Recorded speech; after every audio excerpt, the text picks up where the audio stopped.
Olá, meu irmão e minha irmã, eu sou o Padre Marcelo, da Diocese de Taubaté. Hoje é dia 23 de maio de 2022. Vamos lembrar o que nós ouvimos ontem na missa, o sexto domingo do tempo da Páscoa.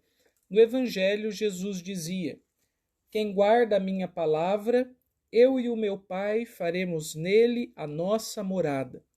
Vamos meditar sobre justamente isto. Quando ouvimos e guardamos a palavra, Deus habita a nossa vida. Bora refletir.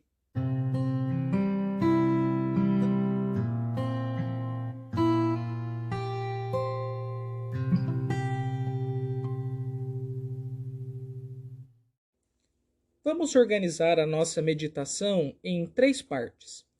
No primeiro momento, falar sobre o ser humano como ouvinte da palavra. No segundo momento, meditarmos sobre o que significa guardar a palavra de Deus. E, por fim, orientar a nossa oração para um pedido a Deus de que os nossos 5 sentidos, especialmente a nossa escuta, sejam batizados, santificados, para bem ouvirmos e guardarmos a sua palavra. Primeiro ponto, somos ouvintes da palavra. Há um teólogo alemão chamado Karl Rahner que escreveu um texto que tem este título: O ouvinte da palavra. E a ideia que ele coloca ali é que o ser humano é vocacionado a uma escuta, é chamado a ouvir uma palavra. E esta palavra é a voz de Deus. E é claro que essa palavra se manifesta de diversas maneiras em diversos lugares, mas particular e especialmente se manifesta nas Sagradas Escrituras. Ouvir a Deus é ouvir as Escrituras. Mas antes de a gente falar propriamente disso, é preciso contextualizar essa nossa vocação. Se a gente olhar bem a nossa vida, grande parte do nosso tempo é dedicado às nossas tarefas cotidianas, os nossos afazeres. No entanto, com frequência nós reclamamos do excesso de trabalhos, de coisas, porque de fato nós não somos feitos só para os afazeres, mas também para o não fazer. E a gente poderia dar vários nomes: o lazer, a pausa, o silêncio, o ócio. E nós podemos colocar nesse não fazer também o ouvir, o escutar. A missa é um lugar em que isso acontece de modo bastante explícito. Quando a gente vai no domingo a uma celebração, nós chegamos, nos sentamos e depois fazemos o que, basicamente? Mudamos a posição do corpo, sentamos, levantamos, sentamos, ajoelhamos, levantamos, rezamos, cantamos, falamos, mas não produzimos nada efetivamente. O que fazemos é rezar. Rezar. E algumas pessoas acham até a missa bastante entediante, justamente por isso, porque têm a sensação de que não estão fazendo nada na missa. E aí que está o grande segredo da coisa. A missa é o lugar para fazer nada. A missa é o lugar do avesso da ação. A celebração litúrgica é a pausa, o silêncio, a escuta. Há um poema de Pablo Neruda, um poeta chileno, em que ele basicamente vai descrevendo um fim de dia. E ele vai dizendo das pessoas que regressam dos seus trabalhos. O cozinheiro, o engenheiro, o herói, o ladrão. E assim ele vai colocando uma série de tarefas e afazeres, bons e ruins, inclusive. Mas ao final ele diz assim: E com todos eles me dispo, e na noite de todos os homens faço uma noite só minha. Minha mulher se aproxima, faz-se o silêncio. Gosto muito desse trechinho do final do poema, porque depois de uma longa lista de trabalhadores que regressam do seu trabalho, o que resta? Eu me dispo e na noite de todos os homens faço uma noite só para mim. Minha mulher se aproxima, faz-se o silêncio. Temos aqui 4 ideias. Primeiro, eu me dispo, eu tiro os meus afazeres, eu tiro o meu uniforme, e agora o que resta é aquilo que sou. E na noite de todos os homens, a noite representa isso, o regresso para casa. Faço uma noite só minha. Então, um momento de intimidade. Aproxima-se a minha esposa. Veja, estar a sós com os seus, com o mais íntimo, com a amada. Faça o silêncio. E o que resta é um calar-se. Um calar-se que escuta, um abrir espaço para que algo possa ser acessado, mas para que algo possa nos acessar.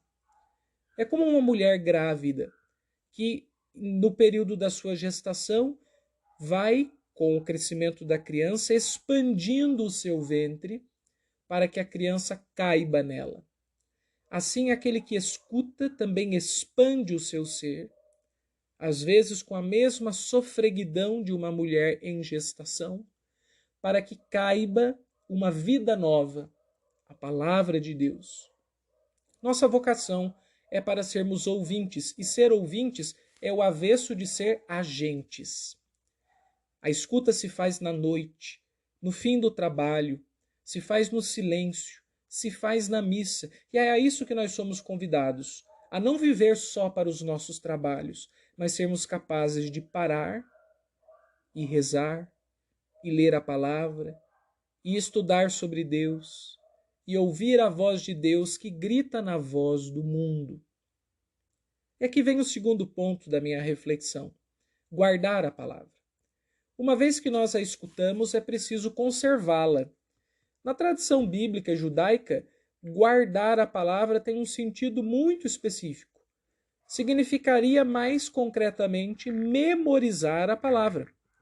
Por exemplo, os judeus ortodoxos, quando estão estudando para serem rabinos, eles memorizam toda a Torá, a Bíblia judaica, em hebraico.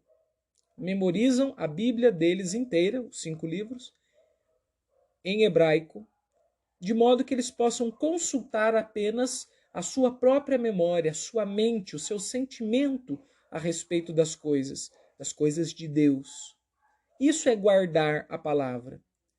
Não é só ter a palavra de Deus como uma luz, como uma orientadora, mas é, antes de mais nada, tê-la conservada dentro de nós. Há um padre francês, que já morreu, chamado padre Antonin Sertiange, que usa a expressão santificação da memória. Santificar a memória significa ir aos poucos armazenando dentro de nós orações, textos, preces, ideias sobre Deus, que vão sendo conservados numa espécie de adega interior que pode ser frequentemente consultada. Santificar a memória e guardar a palavra, podemos dizer, são a mesma coisa. São uma e mesma coisa. Houve um literato argentino chamado Jorge Luis Borges, que no final da vida ficou cego e outros tinham que ler os livros para ele. E ele dizia assim: se eu pudesse voltar a enxergar e pudesse de novo ler livros, eu leria os livros de maneira diferente. Eu leria de modo a memorizá-los todos, para que hoje eu pudesse continuar lendo cada um deles na minha memória.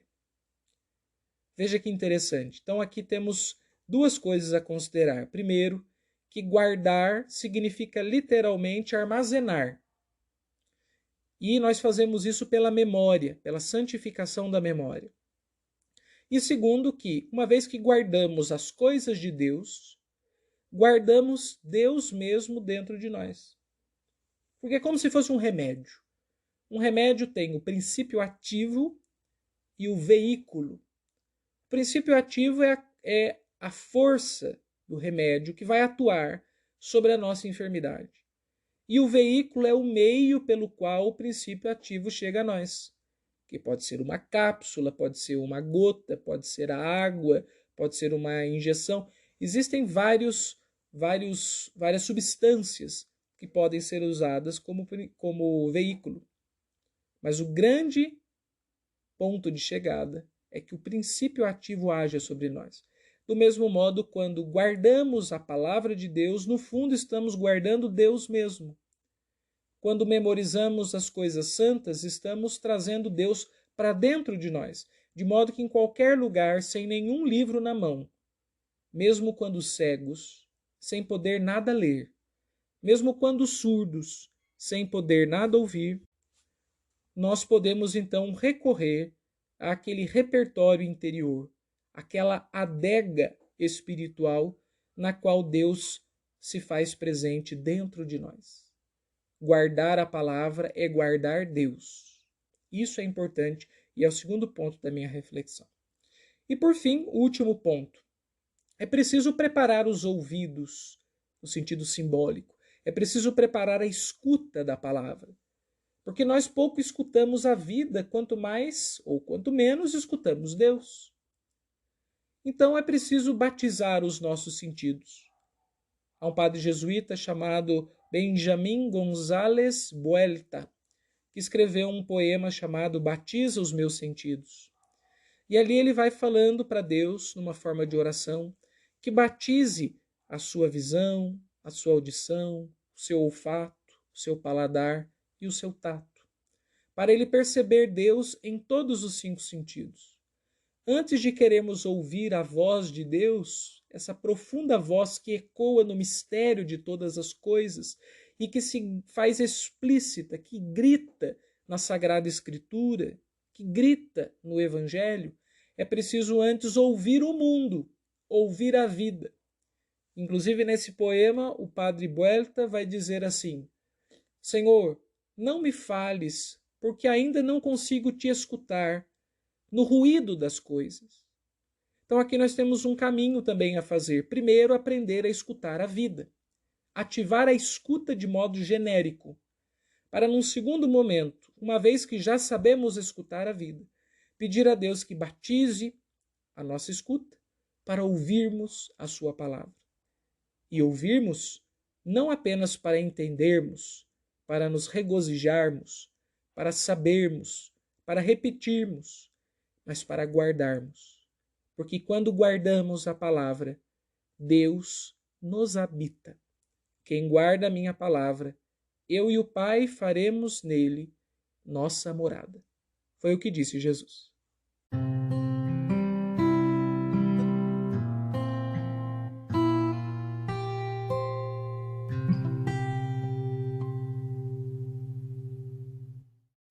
Estamos começando mais uma semana e eu gostaria de propor a vocês o seguinte exercício espiritual. Durante essa semana, nas suas orações, ao invés de você falar com Deus, eu te convido a ouvir Deus. E como você vai fazer isso? De 2 maneiras. Primeiramente, quando você for começar a sua oração, comece a oração sempre com um profundo silêncio.